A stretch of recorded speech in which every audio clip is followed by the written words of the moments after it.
Hi, Jack here with Hey Little Magpie March 2025 challenge. This month is an easy one, is to do a scrap lift. I've chosen one of our DT Sheena layouts from back in December. So here is the close-up of what she's done. I've also chosen the papers I'm going to use and the photo I'm going to use, and I'm going to stick to exactly the same format. Sheena has done a process video on this, so I'll leave the link in the description box below so you can check out how she put her layout together. And I'm going to be using 4-9 and Market Kaleidoscope Collection. So I am going to do more or less exactly the same as what she's done, but using bits and pieces as opposed to using pattern paper.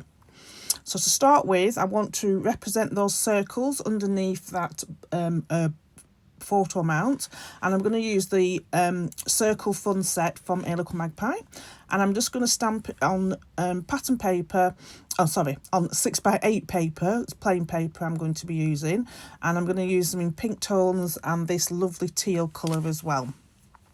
The photograph is from me and my son in Animal Kingdom in 2020. I was going to say last year, but it wasn't. It was 2023. So I'm just going to use, I think I used 3 different designs of these stamps, and I've just stamped them on 3 different pattern papers. So I've used the 6x8 papers. I've got the teal, the dark pink, and the spotted. So this pink spotted one is like the one I'm going to use at the top of my layout.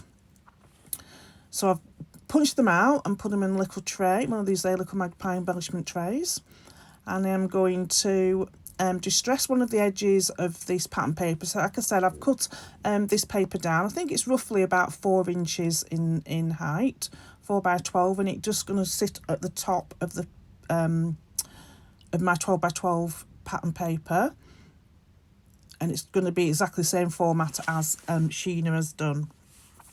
So this month, for the challenge for this month, I want you to go through the blog and select a DT's layout and just scrap lift it. All you need to do, add in the comment into the comments of whose layout you've chosen, and what month it was, so that I can just double check.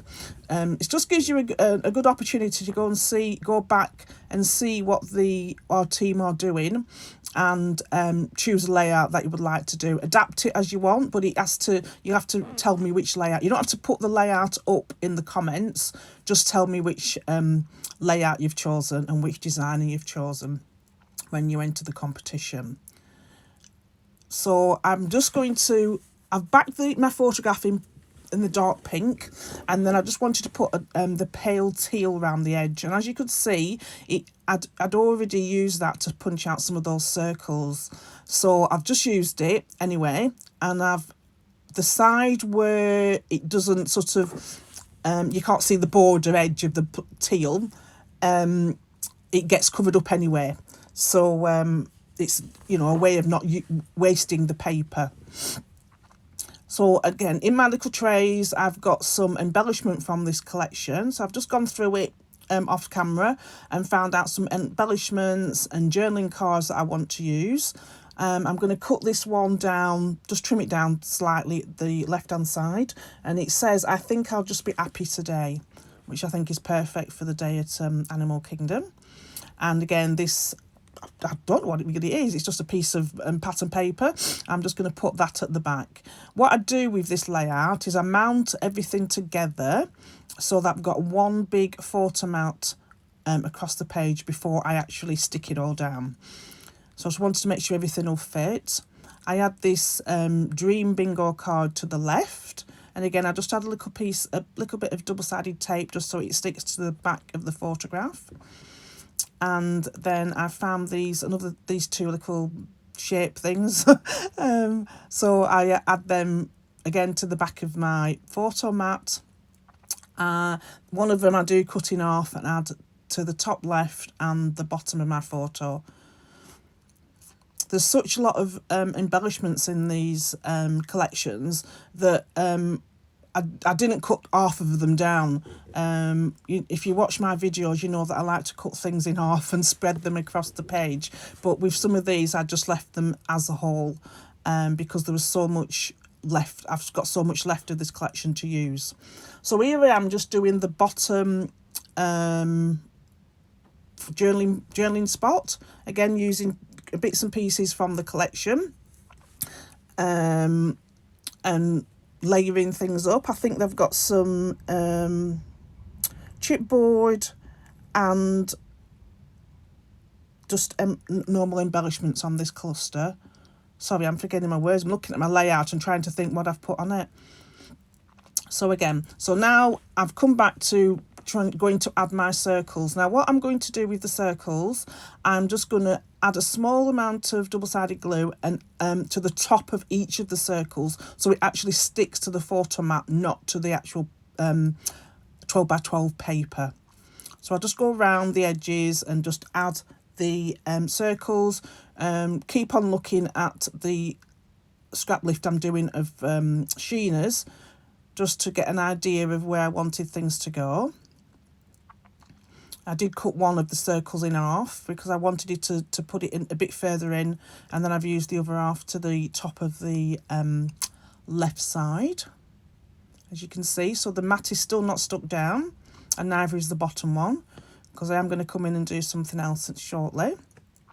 So again, I keep on going to my trays and trying to figure out what I want to put behind, and it's just a case of just randomly putting layers behind the photo mat.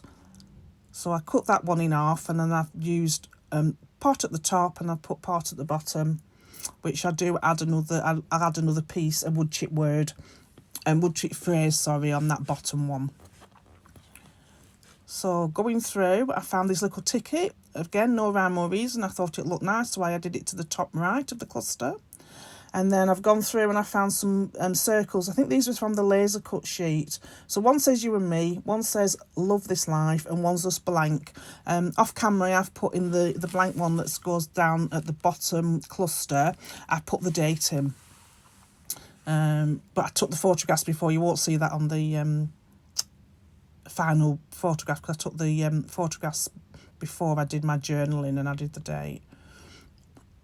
So again, I forgot, in my haste to put all the pieces together, I forgot to distress the edges. I don't really think it needed distressing, but I've just got in the habit now. I've always wanted to distress the edges, so I've just done it. I did fast forward it, so you're not watching me just simply distressing the edges. And then the next thing I wanted to do was to add some plain circles. So I just took I think I took a 1-inch punch, and I've just punched it again with using the teal and the dark pink paper. And I've distressing all the edges, and I'm just going to dot them around the photo mat, and also add, I think 1 or 2 to the lower cluster, journaling cluster point. And as you can see in the top left of my video, I've got my Mickey punch. So I'm going to be adding some of the Mickey punch heads as well. And I've just been slotting those in behind the clusters. So here I am using, I've just added some 3D foam to the circle that says you and me. And then I've added some 3D foam to the one on the right that says love this life. And also to the plain one that's in the bottom cluster, which will eventually, well, it does now hold my date. So I'm just going to put those together. And again, there's still the main cluster, the main photo mat there is not stuck down. I'm still figuring out what I'm going to do. So what do I do next? Yes, I'm still just going to add the clusters here, and I've put all the small circles around. And then I found a little camera, so I just added that camera there. So now I'm decided that I've got these, what are they called, photo plates, I think they're called. But one says happy times and the other says filled with joy. And I just thought, to have a bit more interest, I'll swap them around. Obviously the same size, so I just swapped them around. So you've got the pink outside and the blue inside and vice versa. I do add some double-sided tape just to stick them together at the back, but then I do add them to my page using glue, wet glue, which goes down easily. And then I found another ticket again, just adding it in, no rhyme, no reason, just putting it in at the top. I just love how all this cluster has come together. It works out really well. So then I decide that I want to add some script words to the background. So I've just using the, let's see what it's called, script background stamps from Hey Little Magpie. And I'm using Lost Shadow, and I'm just going to add them. Some of them it doesn't stamp fully, but I'm well with that because it's just to have that distressed look of these stamps anyway. So I've had 2 behind the bottom journaling cluster, and then I add a few behind where the photograph mount is going to be, as you can see. So I'm just going to add it there, and I add it to the left side, and I also add it to the right side of the edge of the pattern paper, if you can see here, and you can see where it's not really stamped properly, but then it does get covered over anyway. And then I've just add that to the end, to the right side. It's just to give the a distressed look with the stamped. And then I thought, oh, I'll stamp in the middle, you'll see it in a minute, of the spotted paper at the top of the photograph. So I'll stamp it there. It's not far enough up, so I do stamp it again. And again, the bottom bit gets covered up anyway, so you can't see that I've, misstamped, if you will. And I've just added a bit of onto the pattern paper as well, left and right of the paper stack. So now it's time for me to stick it all down. And as is my way, I've not stuck. I don't stick down the edges. The edges, because I'm still thinking about adding more embellishments, tucking more circles in. I don't end up doing that, but I thought if I want to, if the edges are not stuck down, I can just add them in freely. So I'm just going to position that, use my ruler to try and get it straight, and then I add the bottom one as well to the bottom of the page. I'll leave all the links to Sheena's video, how she did her layout, and also the challenge. So here I am. I'm just going to punch out some Mickey heads and add them to the as layers to the pattern paper. Sorry, to the photo block. I didn't distress the edges of these. So here it is, a quick close-up. So I've added some enamel dots off camera. There's the Mickey heads. I found some dragonflies to add around the page. So thank you for watching my video. Please like and subscribe to our channel. I will leave description in the box below for Sheena's video of how she put her original idea together, and I hope you can join us this month for the March 2025 challenge, is to scrap lift one of our DT layouts that you can find on the blog. Thank you.